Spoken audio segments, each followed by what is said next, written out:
na siyang iniwan kayong dalawa, ano? Wala ba silang mensahe sa inyo bago man lang yung nakakaramdam na siya ng sakit, gano'n?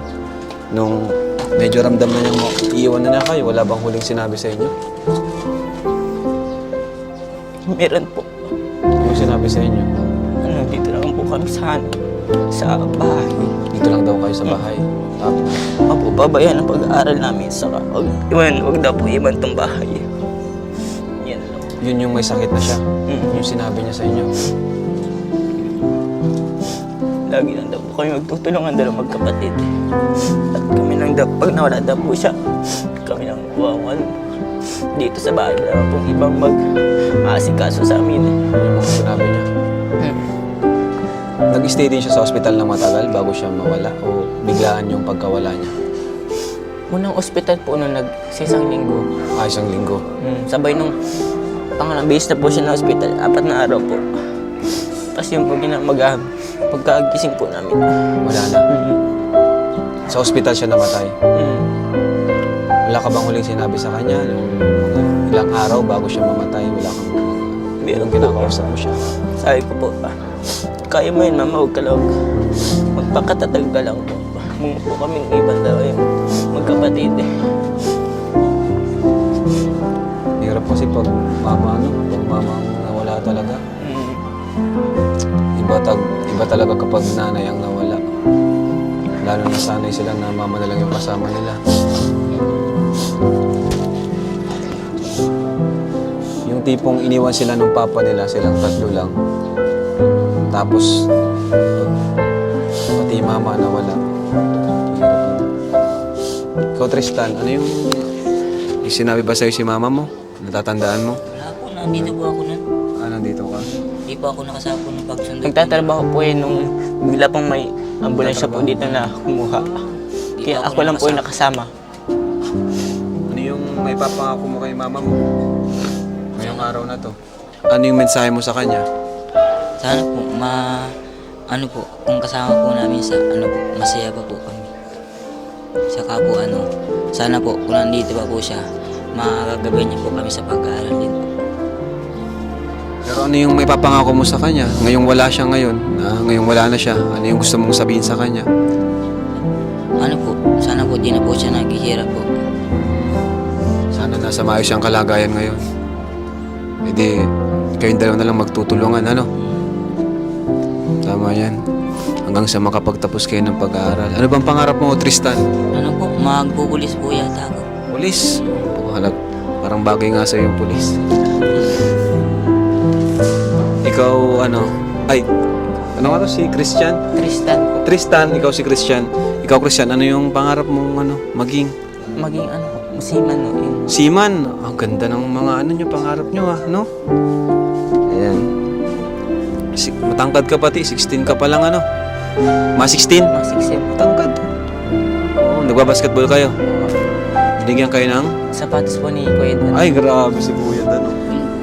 Naglalaro pala kayo. O sa sunod, sama namin kayo sa ha? Total, wala rin naman kayong ibang ginagawa dito, Gusto mo, naglalaro ka rin? Siya po. Pares po kami. Ayos. Magandang gabi po mga kalingap, mga kaagapay.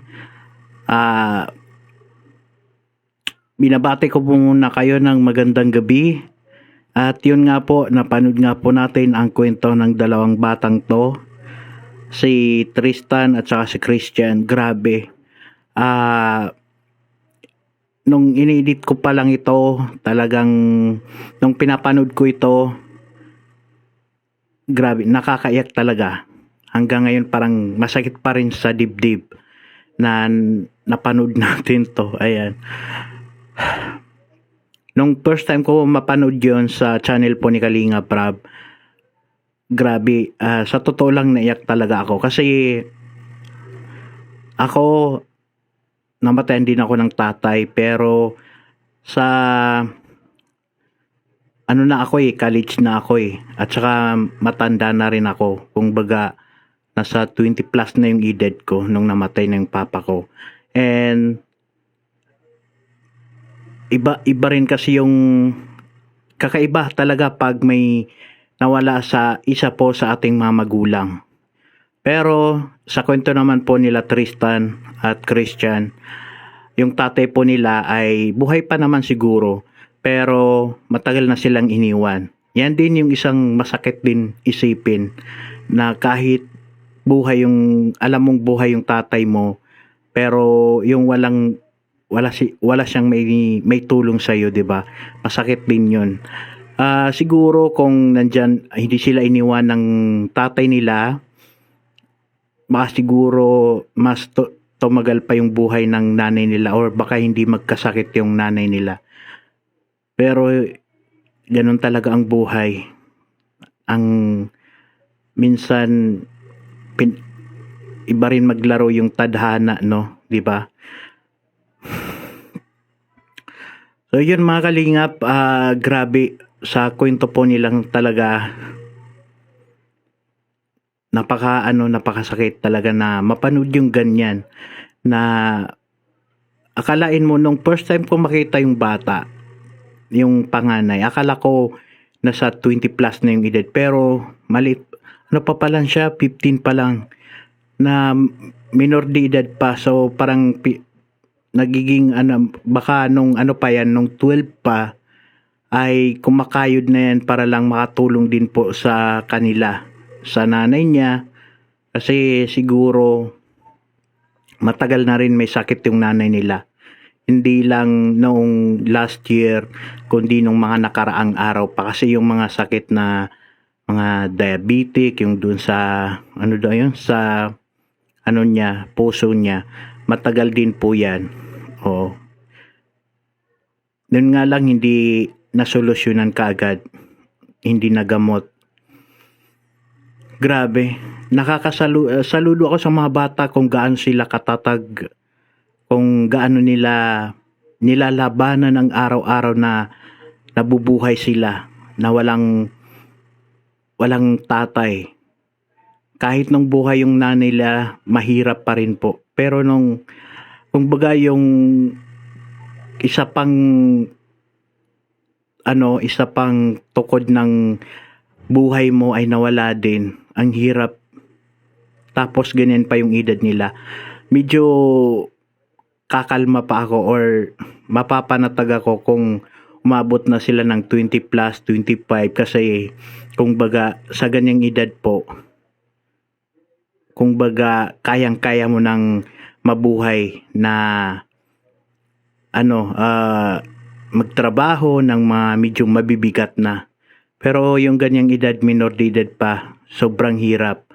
Yung buhay, yung oras na dapat ay nag-i-enjoy sila, pero makayod sila para lang din po mabuhay. And nakakatuwa kasi hindi po sila nag-stop ng pag-aaral.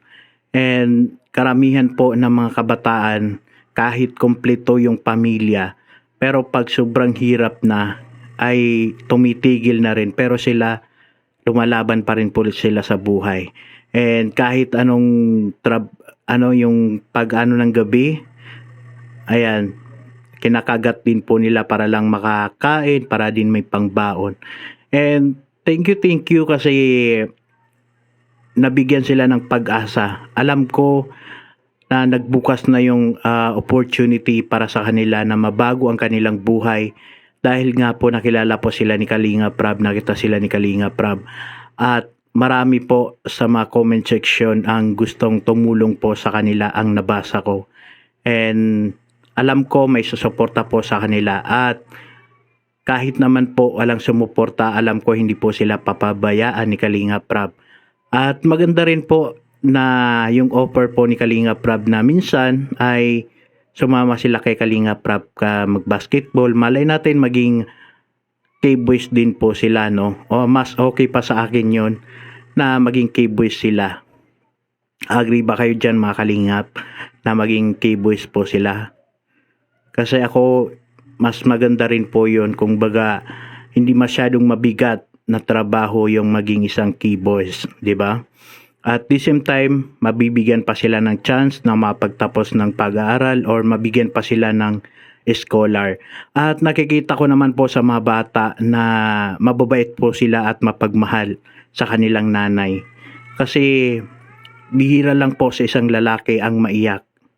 dahil lang po sa ganyang sitwasyon. So alam ko, nababasa ko kay Christian na mas ano talaga siya, mahal na mahal niya talaga yung nanay niya. And sino ba naman ang anak ang hindi talaga masasaktan na wala yung nanay niya, di ba? Napakasakit po niyan. And siyempre, alam natin yung powers ng isang nanay or ang isang magulang. Kasi even ako, pag nagkakasakit ako, kahit ganito yung edad ko, lalo na ngayon malayo ako sa nanay ko, pag may nararamdaman ako, isa din po sa parang makausap ko lang yung nanay ko na ano lang, kumbaga nababawasan po yung sakit na nararamdaman ko or biglang lumalakas po ako. Ayan, 'di ba? So, yun lang mang po mga kalingap. Pasensya po kasi iwan ko hanggang ngayon po masakit pa rin talaga sa dibdib na napapanood ko to. And abangan po natin yung part 2. Gagawin din po natin yan ng reaction para din po subaybayan din po natin yung kwento po nila kung paano sila mababago ni Kalinga Prab. Ayan, so hanggang dito na lang po. Maraming salamat po at sana doon naman po sa tatay nila, kung ako lang talaga yung tatanungin, okay lang na mapatawad sila ng mga anak niya, pero ayoko nang baka may ibang pamilya na po siya. Pero hindi naman sa pinagkakait natin, pero kung akong tatanungin talaga, medyo masakit kung babalik pa siya sa mga anak niya kung kailan magkakaroon na yung mga anak niya ng mga magiging maayos yung buhay po nila. Kasi ewan ko, ayoko yung ganong eksena. Para akong nanonood ng Maalala Mo Kaya nung pinapanood ko po yan. Ayan. Yun lamang po. Maraming salamat po, Oklate, mga kalingap. Thank you po sa suporta po. Ayan. God bless po sa inyong lahat. Huwag niyo pong kakalimutan ang ating channel po, Kaagapay, at syempre ang Kalinga Prab. Paki-support naman po. At syempre, sila Kuya Bal, Ate Edna, ang Kalingap Boys, at saka yung mga kasamaan ko po sa Kiror. Thank you po. Maraming salamat po.